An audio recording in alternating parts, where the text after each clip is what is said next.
Study point YouTube চ্যানেলে তোমাদের সকলকে স্বাগত। আজকে টপ 500 এমসিকিউ সিরিজের ডে 3, যেখানে আমরা রিসার্চ অ্যাপটিটিউড থেকে কিছু ইম্পর্টেন্ট কোয়েশ্চেন্স প্র্যাকটিস করব। ওকে, অলরেডি এর আগে দুটো ক্লাস আমাদের কমপ্লিট হয়েছে, যেখানে আমরা অলরেডি 25 কোয়েশ্চেন্স কিন্তু কমপ্লিট করে নিয়েছি। আজকে 26 থেকে আলোচনা হবে কোয়েশ্চেন। ওকে, আর এই ক্লাসের পিডিএফগুলো যদি পেতে চাও অবশ্যই আমাদের টেলিগ্রাম চ্যানেলে জয়েন করো, ডেসক্রিপশনে লিঙ্ক দেওয়া রয়েছে। ওকে, চলো আজকের ক্লাসটি শুরু করব। অবশ্যই তোমাদের কাছে একটি রিকোয়েস্ট রয়েছে, ভিডিওটি শেষ অবধি দেখবে, না হলে কিন্তু এই ক্লাসের ইম্পর্টেন্স বুঝতে পারবে না। ঠিক আছে, যখন টোটাল 500 এমসিকিউজ কমপ্লিট হয়ে যাবে তোমার লেভেল অফ কনফিডেন্স কিন্তু আলাদা লেভেলে হবে। ঠিক আছে, অবশ্যই প্রত্যেকটা ভিডিও ফলো করো এবং ভিডিও শেষ অবধি দেখো। চলো ক্লাস স্টার্ট করছি। দেখো কোয়েশ্চেন নাম্বার 26 বলা হয়েছে, some of the type of hypothesis are as follows. এই নিচে যেগুলো দেওয়া রয়েছে কোনগুলো হাইপোথেসিসের টাইপ বলতে হবে। ঠিক আছে, তাহলে ডেসক্রিপটিভ রয়েছে, নাল রয়েছে। নাল তো হাইপোথেসিস সবাই জানো। ঠিক আছে, তাহলে এখান থেকে দেখো বি তো কনফার্ম হবেই, কিন্তু বি সবগুলোতেই রয়েছে, তাই না? তাহলে আবার এলিমিনেট করার চেষ্টা করো। কনফাউন্ডিং, ইন্টারভেনিং, এগুলো ভালো করে পড়েছো তোমরা, এগুলো হচ্ছে variable. Okay, they are the type of variables. Okay, তাহলে এগুলো নিশ্চয়ই হবে না। সি এন্ড ডি, তাহলে দেখো এখানে ডি রয়েছে, এখানে সি রয়েছে, এখানে সি এবং ডি দুটোই আছে, তাহলে এই অপশানগুলো এলিমিনেট হয়ে গেল। এখন বলো অপশান নাম্বার 2 কারেক্ট অ্যান্সার হলো, তাই না?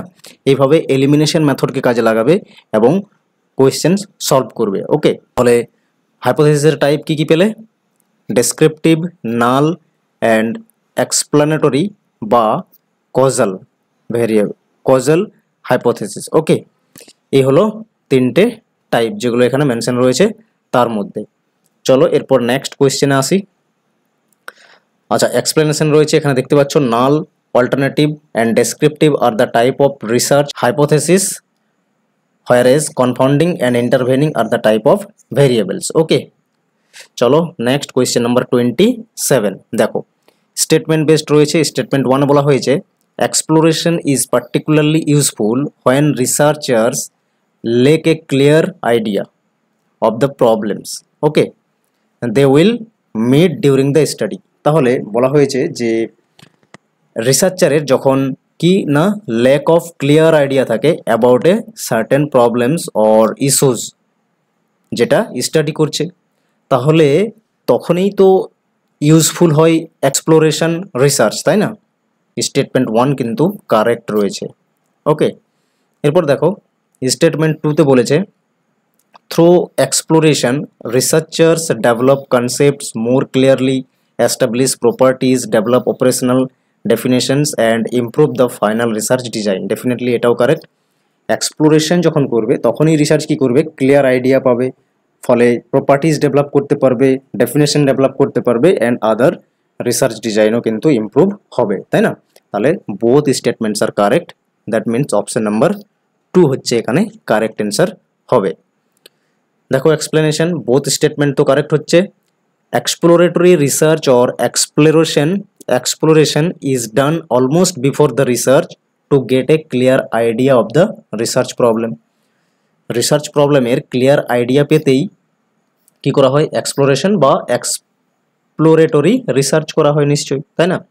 এরপর দেখো বলা হয়েছে, exploratory research refers when a research is done to explore A less known field. যখন সাধারণত কম রিসার্চ রয়েছে যে সমস্ত ফিল্ডগুলোতে, ঠিক আছে, বা ল্যাক অফ নলেজ রয়েছে, সেগুলোতেই কি হয়, এক্সপ্লোরেটরি রিসার্চ হয়ে থাকে। অর্থাৎ দুটো স্টেটমেন্ট আমাদের কারেক্ট রয়েছে। চলো এরপর নেক্সট কোয়েশ্চেন নাম্বার দেখে নিই। ওকে, 28 দেখো, which among the following R non parametric statistics. তাহলে এই ধরনের কোয়েশ্চেন্স কিন্তু এসেছে এক্সামে। ওকে, আর এটা প্রিভিয়াস ইয়ারেরই প্রশ্ন। তাহলে নন প্যারামেট্রিক স্ট্যাটিস্টিক্স এখানে যে 5টি রয়েছে তার মধ্যে কোনগুলো? তো দেখো টি টেস্ট, এফ টেস্ট, এগুলো কিন্তু প্যারামেট্রিক। ওকে, তাহলে এগুলো আসবে না এ অ্যান্ড বি। তাহলে এ অ্যান্ড বি রয়েছে কোন কোন অপশানে? দেখো এ অ্যান্ড বি আছে এই 3টে অপশানেই, তাহলে এগুলো এলিমিনেট হয়ে গেল। অপশান নাম্বার 4 আমাদের কিন্তু কারেক্ট অ্যান্সার হয়ে গেল। তাহলে Spearman's rank order correlation, Mann Whitney Wilcoxon test, তারপর আছে Kendall coefficient of concordance. Okay, এগুলো হচ্ছে non parametric test. Okay, option number 4 correct answer. Explanation দেখো, প্যারামেট্রিক টেস্টের কি কি এক্সাম্পল হতে পারে, এগুলো হচ্ছে parametric test. Okay, T test, তারপর আছে এফ টেস্ট বা ANOVA, analysis of variance, regression আছে, পিয়ারসন কোরিলেশন কোএফিসিয়েন্ট, এটাও কিন্তু প্যারামেট্রিক। আর এখানে স্পিয়ারম্যানের যেটা হবে র্যাঙ্ক অর্ডার কোরিলেশন, এটা কিন্তু নন প্যারামেট্রিক হবে। এরপর কিছু নন প্যারামেট্রিকের, এটা নন প্যারামেট্রিক হবে, এটা নন প্যারামেট্রিক হবে। ওকে, নন প্যারামেট্রিক টেস্ট দেখো স্পিয়ারম্যানসের হলো, তারপর আছে ম্যান হুইটনি উইলকক্সন টেস্ট, তারপর আছে ক্যান্ডেল কোএফিসিয়েন্ট, তারপর কাই স্কোয়ার টেস্ট, এটাও কিন্তু নন প্যারামেট্রিক টেস্ট। তাহলে এগুলো মনে রাখবে, এগুলো থেকে প্রশ্ন হতে পারে।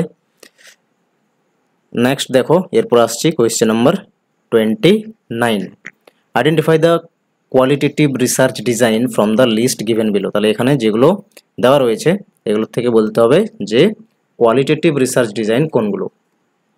প্রথমে বলা হয়েছে 1 নম্বরে exploring common experiences of individuals to develop A theory. তাহলে দেখো কোয়ালিটেটিভ রিসার্চ মানে কি, কোয়ালিটেটিভ রিসার্চ মানে যেখানে নন নিউমেরিক, ওকে, নন নিউমেরিক ডেটা নিয়ে রিসার্চ হবে, তাই না, নন নিউমেরিক ডেটা নিয়ে রিসার্চ হবে, সেই ধরনের রিসার্চ। তাহলে এটাই তো চলে আসবে কমন এক্সপিরিয়েন্সেস, যখন এক্সপ্লোর করা হচ্ছে ইন্ডিভিজুয়াল ওয়ানেস, তাহলে এটা চলে আসবে হচ্ছে কোয়ালিটেটিভ রিসার্চ। তাহলে 1 রয়েছে এখানে এবং এখানে, দুটোতেই 1 আছে, এই দুটোর মধ্যেই অ্যান্সার হতে পারে, বাকিগুলোতে নেই, তার মানে এগুলো এলিমিনেট হয়ে গেল। 2 নম্বরে বলা হয়েছে controlling, manipulating, observing, measuring the effect. দেখো কন্ট্রোলিং, ম্যানিপুলেটিং এগুলো সবসময় আসবে হচ্ছে কোয়ালিটেটিভ রিসার্চার, তার মানে এটা আমাদের আসবে না, ঠিক আছে, 2 হচ্ছে আসবে না। তাহলে এখানে দেখো 2 রয়েছে বলে এই অপশনটিও কিন্তু এলিমিনেট হয়ে গেল। Finally option number 1 correct answer হলো। এটা হচ্ছে পাওয়ার এলিমিনেশন মেথডের, এইভাবে এলিমিনেশন মেথডকে কাজে লাগাও আর কোয়েশ্চেন্সের খুব তাড়াতাড়ি এই ধরনের কোডেড বেস কোয়েশ্চেনগুলোই কিন্তু খুব তাড়াতাড়ি অ্যান্সার দিতে পারবে প্রপারলি তোমার নলেজ থাকলে। দেখো বাকি আমরা দেখে নিই, বাকিগুলোতে কি বলেছে, exploring the shared culture of A group of people. তাহলে এটাও চলে আসবে, তাই না, শেয়ার্ড কালচার, এগুলো তো আর নাম্বার দিয়ে মেজার করা যাবে না, তাহলে এটাও qualitative research. Exploring individual stories, এটাও হবে।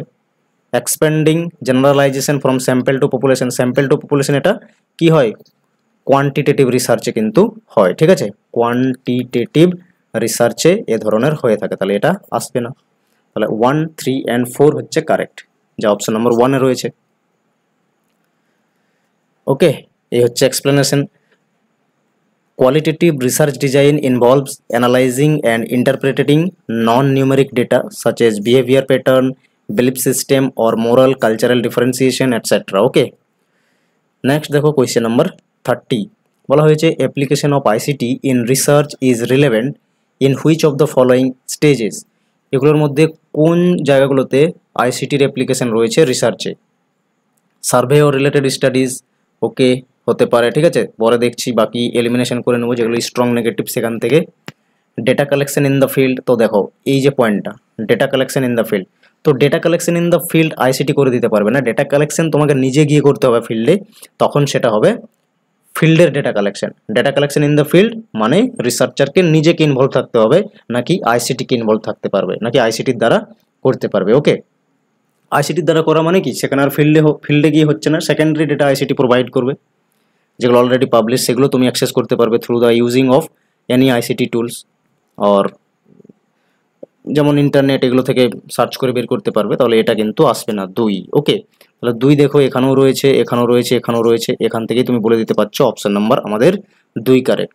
তাহলে কি সার্ভে রিলেটেড স্টাডিজ, বিভিন্ন সার্ভে রিলেটেড স্টাডিজ করলে তুমি কোয়েশ্চেনিয়ার বানিয়ে সেটা সার্কুলেট করে দিতে পারবে, গুগল যে ফর্ম রয়েছে সেখান থেকেও কিন্তু করে নিতে পারবে, এটা পসিবল রয়েছে। নেক্সট আছে data analysis, definitely ICT through থেকে ডেটা অ্যানালাইসিস করে থাকো, তাই না, তাহলে এটা হয়ে যাবে কারেক্ট। তাহলে 1 and 3 দেখতে পাচ্ছ, 1 and 3 হয়ে গেল, আর রয়েছে 5।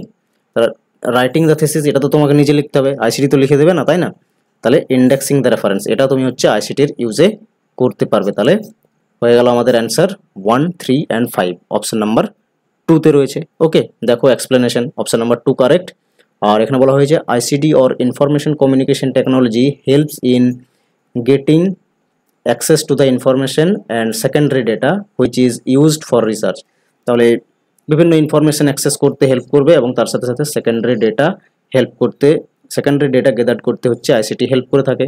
Even information technology is used for analysing the collected data for interpretation. আবার অ্যানালাইজ করতেও হচ্ছে কি সাহায্য করে আইসিটি ডেটা, যা ইন্টারপ্রিটেশনে তোমাকে হেল্প করবে। ওকে, আশা করছি বোঝা গেছে। নেক্সট দেখো কোয়েশ্চেন নাম্বার 31।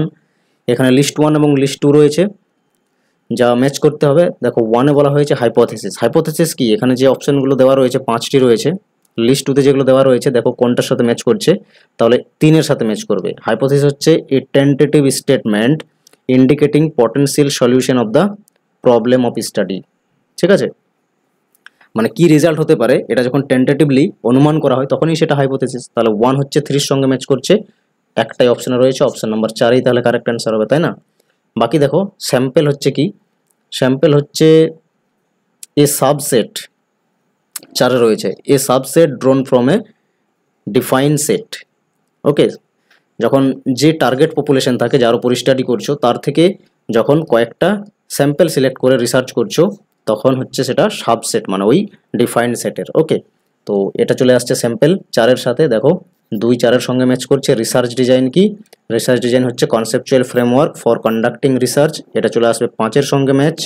আর 4-এ রয়েছে রিসার্চ টুল।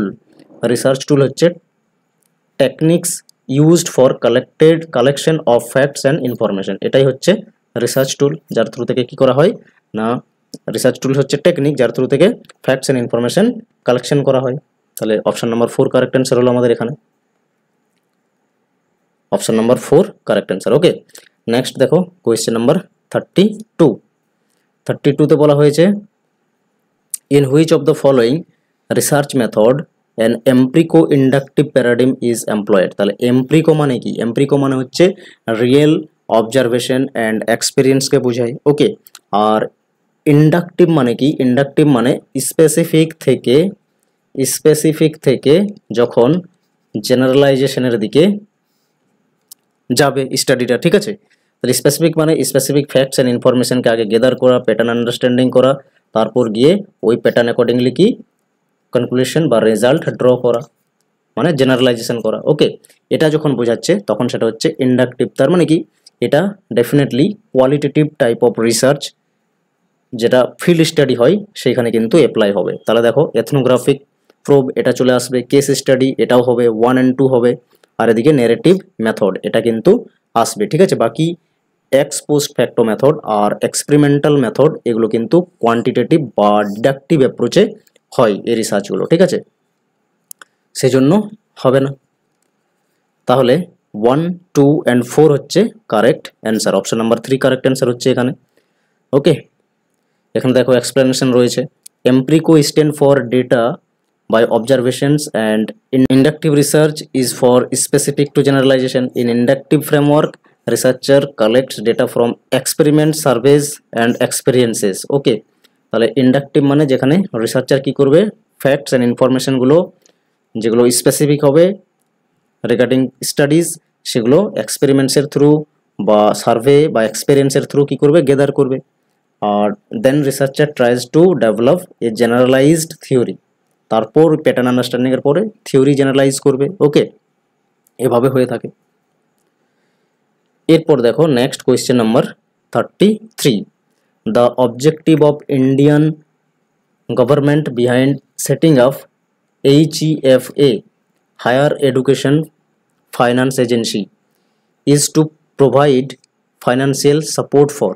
তাহলে এই চারটের মধ্যে কোন অপশনটি হবে যা HEFA হায়ার এডুকেশন ফাইন্যান্স এজেন্সির কে ডেভেলপ করা হয়েছে কি অবজেক্টিভ নিয়ে? ওকে, HEFA কোন অবজেক্টিভ নিয়ে এই চারটের মধ্যে ডেভেলপ করা হয়েছে?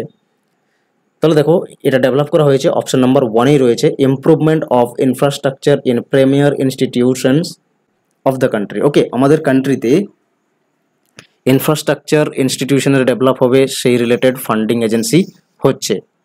ওকে, এটা বাকিগুলো হবে না। দেখো option number 1 correct answer. Explanation দেখো, HEFA higher education finance agency is joint venture between Government of India, MHRD and Canada Bank, started in 2017. The objective is to provide loan at low interest to universities for research and development along with investment in infrastructure. ওকে, এটা directly লেখা রয়েছে যে খুবই কম ইন্টারেস্টের উপরে best করে ইউনিভার্সিটিজকে loan provide করে এই HEFA, যেখানে রিসার্চের জন্য, ডেভেলপমেন্টের জন্য বা ইনফ্রাস্ট্রাকচারের জন্য তা খরচ করতে পারবে ইউনিভার্সিটি। ওকে, নেক্সট দেখো কোয়েশ্চেন নাম্বার 34, কেস স্টাডিজ আর। তাহলে কেস স্টাডি মানে in depth examination of A subject or problem or issues and it's related conditions. ঠিক আছে, ইন ডেপথ স্টাডি করাকেই বলা হয় কেস স্টাডিজ।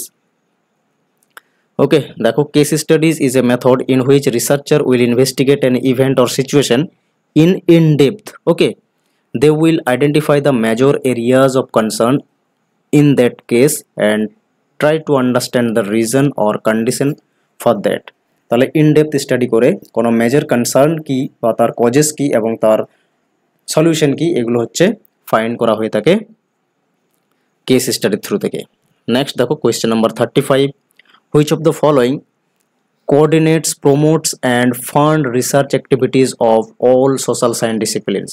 কোন রিসার্চ এজেন্সি আছে এই নিচের মধ্যে বা কোঅর্ডিনেটর হিসেবে কাজ করছে যা সোশ্যাল সায়েন্সের ডিসিপ্লিনগুলোকে ফান্ড প্রোভাইড করে, তাদের কোঅর্ডিনেশন করে অথবা তাদেরকে প্রমোট করে? তো এটা চলে আসবে ICSSR, Indian council for social science research. Okay, new দিল্লিতে হেডকোয়ার্টার রয়েছে। Option number 3 correct answer.